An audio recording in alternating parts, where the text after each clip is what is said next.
Live by the sword, die by the sword.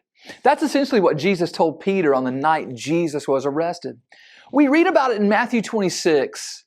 As Jesus and his other disciples were finishing up a time of worship and prayer, there came Judas, bringing with him a party of temple police to arrest Jesus.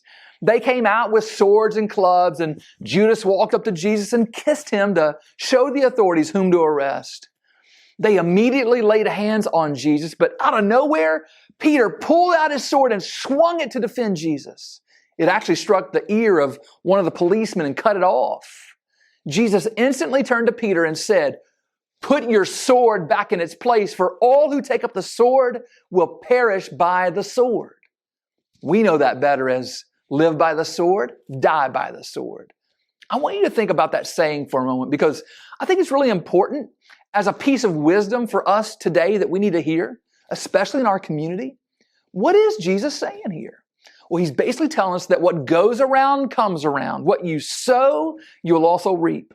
If you use violent, forceful tactics with people, you can expect violent, forceful tactics back at you. Beloved, violence begets violence, and those who practice violence will come to a violent end. So I say, along with Jesus, there is a better way than violence. There's a way of peace. You want peace? Then sow peace. When peace goes around, guess what? It comes around. And may it spread throughout our community. Change begins in you. The Change Begins in You is brought to you in part by Piggly Wiggly of Collinsville, Patrick Allen Companies, Mitchell Tire and Wrecker in Collinsville, and Mowdy Cabinetry.